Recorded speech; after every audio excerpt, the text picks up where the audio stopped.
suis arrivée ici en 1993, un logement social et qui correspondait bien à mes ressources. La société a été vendue à ICAD Patrimoine. On m'a dit que je n'avais pas à avoir à déménager, à être logée, puisque j'avais moi-même, j'ai un enfant handicapé, de 495 à 800 là. Et surtout sans APL quoi. Mon problème, c'est surtout budgétaire en fait.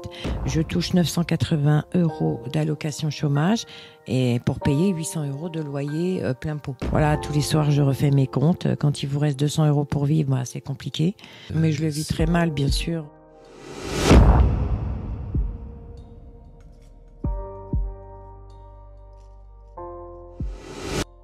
Bonjour, Sullivan Jousse, conseiller municipal de la ville de Sevran, également responsable associatif.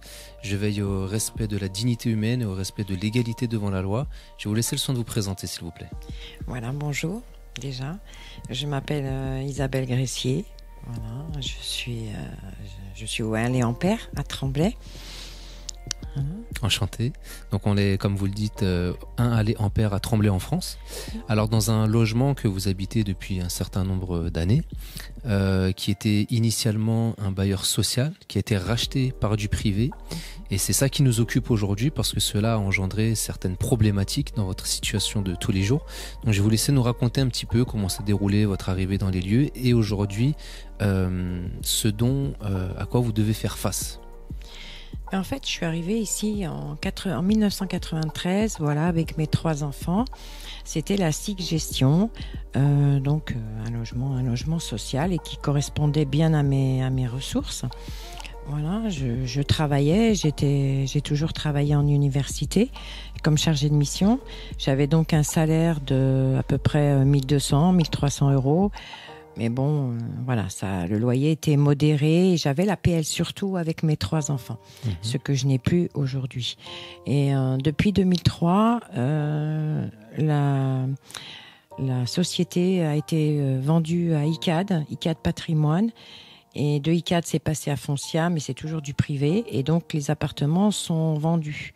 À part certains locataires qui ont pu rester dans les lieux, dont, ayant un enfant handicapé, des personnes de plus de 75 ans, voilà. Donc, on n'est plus beaucoup de locataires, on est 4 en fait. Donc vous faites partie de l'une de ces catégories. Moi, je fais partie de l'une de ces catégories. On m'a pas laissé le choix. On m'a dit que je n'avais pas à avoir à déménager, à être logée, puisque j'avais moi-même, j'ai un enfant handicapé. Alors que ça aurait été votre souhait de pouvoir rester dans du social et pouvoir déménager. De rester dans du social surtout, de garder ce pied, et éventuellement avoir un logement un peu plus adapté à la nouvelle composition familiale, parce que vos enfants ont grandi, ont quitté le domicile familial. En 2015. Voilà, donc ce qui vous aurait permis d'avoir quelque chose peu plus adapté et surtout au niveau des ressources qui n'aurait pas augmenté considérablement. Voilà. Donc ce passage du bailleur social au privé a marqué pour vous donc une augmentation au niveau du loyer plus des charges, c'est bien ça? Oui. Alors, vous êtes passé grosso modo de combien à combien aujourd'hui? De 495 à 800 là. D'accord, pratiquement le double. Le double. Surtout en charge, bien sûr, puisque le loyer, on n'y touche pas. Le loyer, c'est un indice, donc tous les mois d'août qui augmente. Voilà. Et surtout, sans APL, quoi. D'accord. Donc, vous me disiez tout à l'heure que les charges ont considérablement augmenté, mais que les prestations sont à l'identique, voire moindres qu'avant. Moindre, puisque tout ce qui est entretien, espace vert, il n'y en a plus. C'était la ville qui s'en occupait auparavant et maintenant, c'est au propriétaire de demander de faire un devis pour avoir une société qui vienne et entretienne. Donc on n'a pas d'ascenseur, on n'a pas tout ça. Il y a des marches cassées dans l'escalier qui ne sont pas réparées, alors qu'avant, quand on avait besoin ici d'un plombier, d'un électricien, il y avait tout ce qu'il fallait. Même moi, j'ai eu un dégât des eaux il y a 4 ans. J'ai fait venir un expert. ICAD ne s'est jamais déplacé, donc c'est passé au tribunal. Heureusement, j'ai un rapport d'expertise qui couvre parce que mes dégâts, puisque je ne dois pas y toucher. Je ne dois pas refaire les peintures ni toucher au plâtre. Voilà, ça doit rester tant que la société ne refait pas elle-même les travaux. D'accord. Donc voilà, mais c'est surtout mon problème, c'est surtout budgétaire en fait. C'est que maintenant mes contrats de recherche n'ont pas été renouvelés depuis 2019, donc je suis au chômage. Je touche 980 € d'allocation chômage et pour payer 800 € de loyer plein pot. Et comment se fait-il qu'aujourd'hui, malgré des ressources plus que modestes et un loyer aussi élevé en comprenant les charges, vous ne touchez pas ou plus d'APL? Ça a été vu là par l'assistante sociale, j'aurais dû avoir mes 89 € d'APL, puisque la loi aussi vis-à-vis de la CAF a changé. C'est tous les 3 mois maintenant qu'ils révisent les montants. Mais ils ont pris 2020, N-2, c'est-à-dire qu'ils avaient pris 2020, 2019-2020 encore sur mes ressources. Donc je ne sais pas où le recours en est. En tout cas, ça a été calculé 89 €. D'accord. Si je devais les avoir. Donc si vous les aviez, 89 ça serait uniquement €. 89 €. Voilà. Et pareil pour la complémentaire santé, pareil pour le reste. Je ne comprends pas qu'en étant, je dépasse le plafond, je dépasse le barème, quoi. Voilà. Alors, face à tout ça, vous avez décidé d'alerter certaines personnes qui sont susceptibles de pouvoir apporter une réponse à cette problématique. En l'occurrence, je crois, le maire de Tremblay-en-France. Le maire, bien sûr. Est-ce que vous pouvez nous expliquer, alors nous dire quelles personnes vous avez sollicité et comment ça s'est déroulé? Oui, alors en fait, en 2015, étant donné que j'étais reconnue d'Allo, reconnue prioritaire d'Allo d'ailleurs, et j'avais une demande de logement, j'ai une demande de logement qui avait été refaite, mais à Paris, dans le 11e. Pourquoi Paris? Parce que mon fils handicapé dans un foyer médicalisé à Bagneux. Donc le rapprochement pour moi est plus évidente, étant donné que je suis souvent sollicitée aussi pour mes petits-enfants qui sont ici à l'école. Donc c'est très compliqué. J'ai eu des problèmes pour avoir un taxi médicalisé, pour l'avoir un week-end de temps en temps. Pourquoi? Parce que du 93 au 92, c'est pas pris en charge par la sécurité sociale d'ici, de son foyer fiscal, puisque son foyer fiscal c'est toujours Tremblay, malgré tout. Donc j'avais redemandé, ma demande, je l'avais refaite au niveau de Paris. Voilà. Bon, je savais que Paris c'était plus compliqué, le délai d'attente est 3 fois ou 4 fois plus long que Tremblay. Tremblay c'est 36 mois. Je m'étais dit 2015, en attendant 36, même plus. Bon, je vais être appelée par le service habitat, je les sollicitais une fois par semaine pour savoir où ça en était. J'avais vu monsieur, j'ai vu madame qui maintenant s'en va, et à présent c'est madame. Mais toujours je le remettais à jour, c'est-à-dire que régulièrement je leur donnais des attestations Pôle emploi récentes du mois dernier. Je leur donnais tout ce que je pouvais, qui était bien sûr, mon dossier est actualisé régulièrement, et je les appelais. Et rien n'y faisait. Il me disait, oui, vous savez, Tremblay, c'est compliqué. Alors bon, moi, j'ai vu se construire beaucoup de logements sociaux, surtout que c'était un peu on va dire, la publicité de Monsieur Assensi, qui souhaitait que les Tremblaysiens accèdent facilement ou à la propriété, ou voilà. Donc, je me suis dit, bon, je vais attendre. Et dès que je voyais des logements de libre, j'allais moi-même à la mairie, leur donner l'adresse. J'avais vu le gardien et je leur proposais le studio, le F2. Alors, au mieux, j'aurais voulu un petit F2 parce que mon fils est un garçon, même quand il vient tous les week-ends. C'est quand même mieux qu'il ait sa chambre, parce qu'en plus c'est un garçon, c'est pas une fille. Et au pire, un studio, si ça rentre dans mes cadres pour pour payer. Ça sera toujours plus simple que la situation actuelle. Voilà, exactement. Bon, je l'ai dans ma feuille d'impôt, bien sûr. Il y a 2 parts. Il est dans mon foyer fiscal, voilà. Alors. Dernièrement, c'est vrai que j'ai eu du mal à payer mon loyer, donc j'ai vu une assistante sociale, mais bon, ça s'arrange. On a fait ce qu'il fallait, mais c'est très dur. Je peux pas gâter mes petits enfants comme je veux. Je peux pas aider mes enfants. Je fais bonne figure, mais voilà, tous les soirs je refais mes comptes. Quand il vous reste 200 € pour vivre, c'est compliqué. Voilà.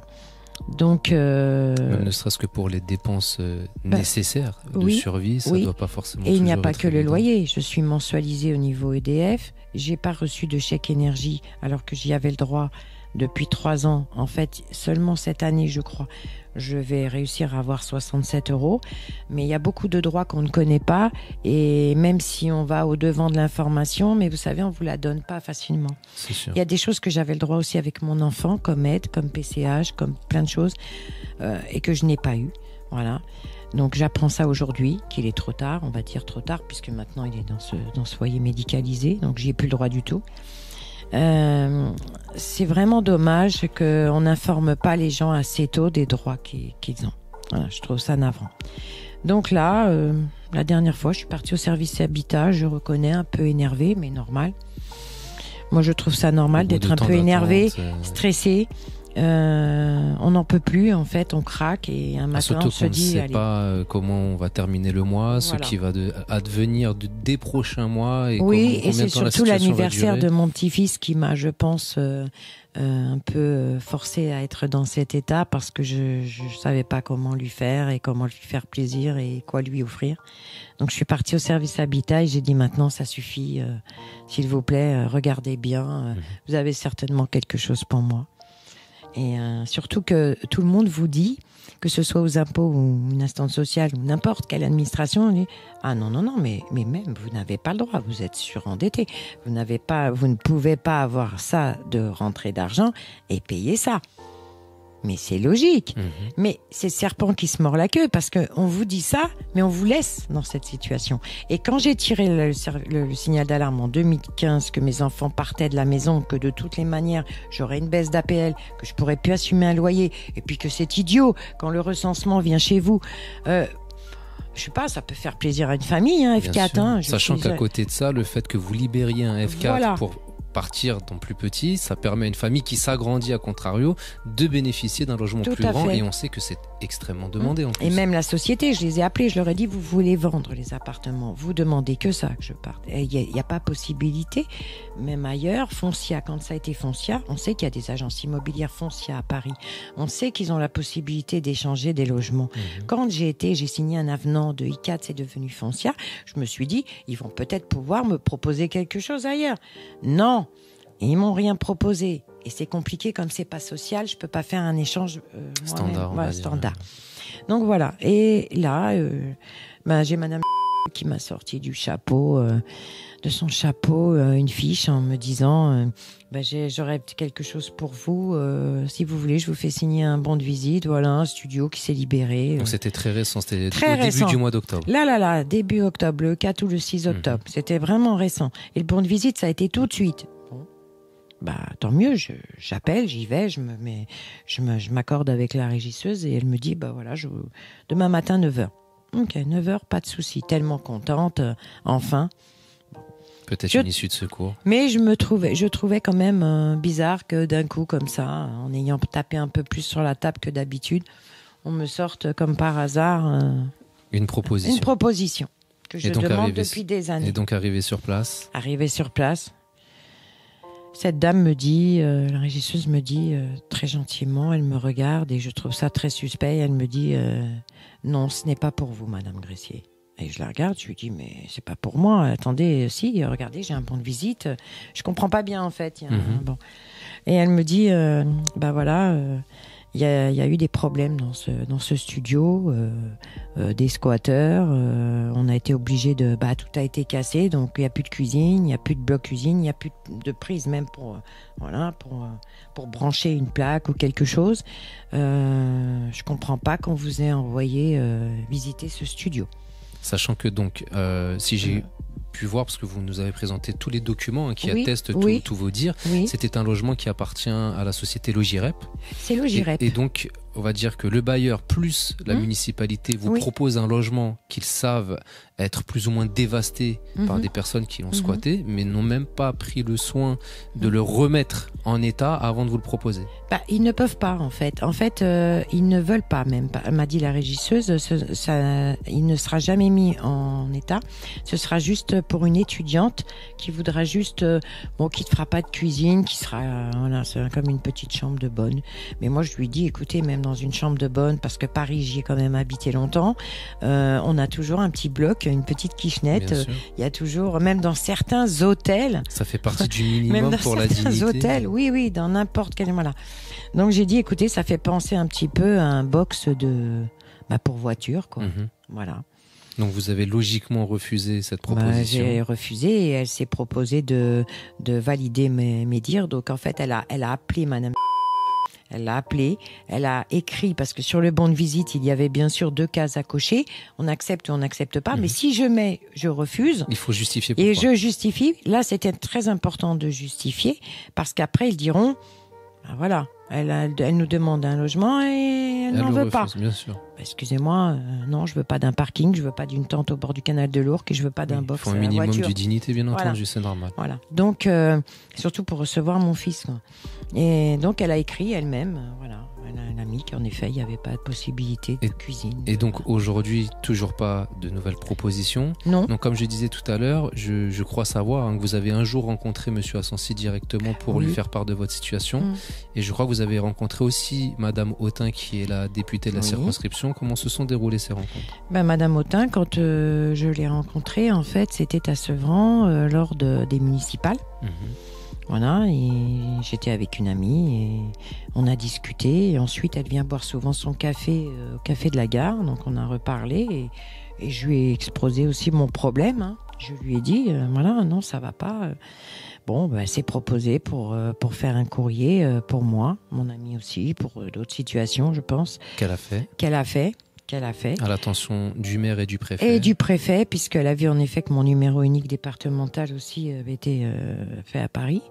Donc, et que c'est vrai que vraiment, j'aimerais vraiment, mais je pense que ce serait possible qu'on me trouve quelque chose plus à Paris par rapport à la distanciation entre le foyer où est mon fils à Bagneux.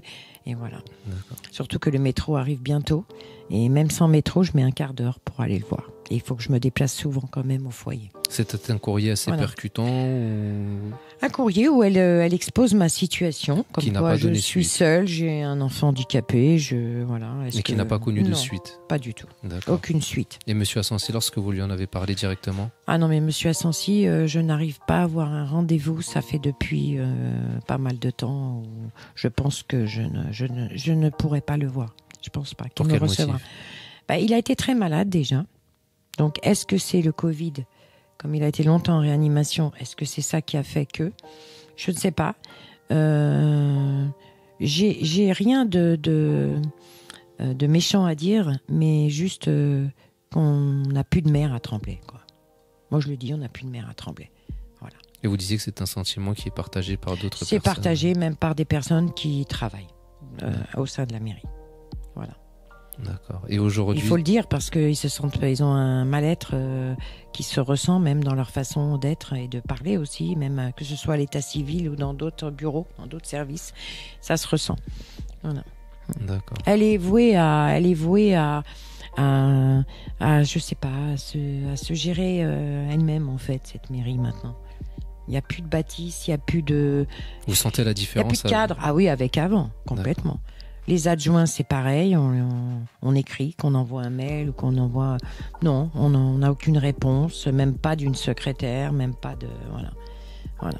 Bon, on voit aujourd'hui que c'est une situation compliquée. Très compliquée. C'est pour ça qu'on se rencontre aujourd'hui par le biais d'une personne que nous avons en commun. On l'en remercie parce que ce n'est jamais évident de parler de ce genre de situation. Et si aujourd'hui nous ne donnons pas la parole aux personnes les plus fragilisées, il y a peu, voire pas de personnes pour le faire sur l'ensemble de notre circonscription. C'est pour ça que nous le faisons. Nous allons bien entendu essayer de vous accompagner au maximum pour pouvoir trouver une solution dans les plus brefs délais parce que, comme vous le disiez tout à l'heure, les fins de mois sont compliquées et est-ce qu'à un moment donné on va pas basculer dans un endettement auprès du bailleur qui fait qu'après on va vous dire mais on peut pas vous trouver un logement parce que vous avez des dettes et comme vous le disiez tout à l'heure, c'est le serpent qui se mange la queue et on tombe dans une spirale infernale où on se dit mais quand est-ce qu'on va en voir le bout du tunnel? Et donc une question un peu plus personnelle, je sais que c'est jamais évident, mais comment vous le vivez au quotidien Mais je le vis très mal, bien sûr. Je ne suis pas quelqu'un qui prend des médicaments et qui va voir les médecins. Dernièrement, mon médecin traitant m'a dit oui, j'avais beaucoup maigri, je mange pas beaucoup. Et je dors surtout très mal. Donc, mais il est hors de question que je prenne quoi que ce soit. Je suis une battante au fond de moi-même, j'ai beaucoup de tempérament. Mais franchement, là, je sais pas. Il y a des moments où j'ai envie de tout laisser et puis partir. Et puis non, il y a la famille, il y a mes enfants qui comptent sur moi. Il y a mes petits-enfants. C'est ce qui me tient, je pense, c'est ça. Mais je sais qu'on est beaucoup à vivre avec des 200 et 300 euros, même moins par mois, je le sais très bien. Il n'y a pas longtemps, j'ai participé à la manifestation à Paris des retraités, et je les comprends. Des gens que, en fait, on a travaillé toute notre vie. Moi, j'ai travaillé depuis l'âge de 14 ans, j'ai jamais pris de congé parental, jamais de... Voilà. Avec mes 3 enfants, et pourtant j'y avais le droit, je l'ai pas fait. J'ai toujours travaillé, et quand je vois que je vais toucher l'année prochaine, dans 1 an et 2 mois, je vais le dire, voilà, je vais être en retraite, je vais toucher 1200, même pas 1200 euros. Retraite de base plus complémentaire compris. Hein. Et c'est quelque chose qui était inenvisageable pour vous il y a quelques années? Non, il y a quelques années, on en riait avec mon ex-belle-sœur, puisque voilà, on avait 14 ans, on avait 15 ans, on a vécu ensemble, on s'est mariés, on a eu nos enfants ensemble, et on disait oh là là, qu'est-ce qu'on sera bien quand on sera en retraite, tu te rends compte, on aura de l'argent, on sera bien, on pourra vivre, boire notre café au soleil, vivre, et en fait on en est là, quoi. C'est vrai que tous les acquis sociaux qui ont été difficilement acquis par le passé, par que des tous nos luttes parents assez ont lutté pour compliquées, qu'on ait. On se rend compte qu'aujourd'hui, la gestion, on va dire, gouvernementale fait que tout ça se délite et provoque des situations telles que la vôtre. Et comme vous le dites à très juste titre, vous n'êtes malheureusement pas la seule dans cette situation. Non, et avant le Covid, on a vu beaucoup de personnes en pré-retraite ou retraitées aller manifester dans la rue pour dire mais on n'en peut plus. Bien sûr, quand vous voyez qu'on leur compte, quand on leur retire, regardez, on leur ponctionne un droit qu'ils ont gagné, quoi, qu'ils ont eu par leurs mains, moi j'arrive pas à comprendre, et je voudrais dire aussi aux jeunes, je voudrais dire à cette jeunesse qu'elle se rend pas compte, mais qu'on fait les choses aussi pour eux. Parce que moi je fais partie du passé. Ce que je voudrais, c'est laisser une terre propre et saine à mes petits-enfants. Que la situation s'arrange, parce que c'est une jeunesse un peu sacrifiée qu'on a. Parce que quand on dit les jeunes sont feignants, il n'y a pas de travail, je veux dire, ils n'ont pas de travail. Moi, je dis que si, les jeunes ne sont pas feignants, mais ils sont, je pense, blasés et démotivés. Parce qu'ils voient aussi leurs parents qui ont de plus en plus de difficultés pour amener de l'argent à la maison. Et eux-mêmes, on leur donne pas une scolarité évidente, parce que beaucoup d'enseignants maintenant n'en sont plus. Je voudrais le dire aussi. Voilà. Et c'est difficile d'avoir des perspectives d'avenir. Et c'est difficile. Et ils ne croient surtout plus en nos jeunes. Moi, je l'ai vu quand mes enfants étaient au collège. Mon fils était soi-disant un bon à rien. Il allait mal finir. C'est une phrase qu'on entend souvent, au lieu d'essayer de les valoriser. Voilà. Donc je me suis empressée, quand il a eu ses diplômes au CFA de Villepinte, d'aller revoir justement cette personne à la CPE pour lui dire vous voyez, en fait, il réussit comme tout le monde. Il faut croire en ses enfants, mais il faut essayer de leur apporter aussi beaucoup d'énergie. Mais c'est vrai que ce que vous dites, votre témoignage est important, parce qu'on entend beaucoup des personnes issues des quartiers dits populaires, à qui on a dit mais vous êtes des bons à rien, vous n'arriverez à rien, et qui ont très bien réussi leurs études et qui ont des situations... Je donne juste un exemple. J'ai travaillé donc au Conservatoire des Arts et Métiers, qui était cette université où il y a un public d'étudiants étrangers, énormément. J'ai reçu beaucoup de jeunes qui venaient de cité. J'ai eu 2 jeunes filles des 3000. Et ces 2 jeunes filles de 3000 ont eu leur diplôme, un diplôme d'ingénieur et l'autre un master. Et elles faisaient leurs devoirs au coin d'une petite table de cuisine avec 6 frères et sœurs autour. Alors si ça, c'est pas une réussite. Bien sûr. Voilà. En tout cas, merci beaucoup pour votre témoignage. Je vous souhaite beaucoup de courage. Nous allons vous accompagner, en espérant dans quelques temps faire une vidéo annonciatrice d'une bonne nouvelle, en espérant qu'une solution sera trouvée. Déjà, je vous remercie beaucoup d'avoir pris sur votre temps, de vous être déplacé, et puis en même temps, ça booste le moral, et voilà. C'est normal. Voilà. Et il faut garder le moral, ne pas baisser les bras, parce que la solidarité, il y en a encore. Moi, je pensais qu'avec le Covid, on serait plus unis, mais ça a été un peu l'inverse, je trouve. Mais bon. Bon courage à vous et à très bientôt. Merci beaucoup à vous.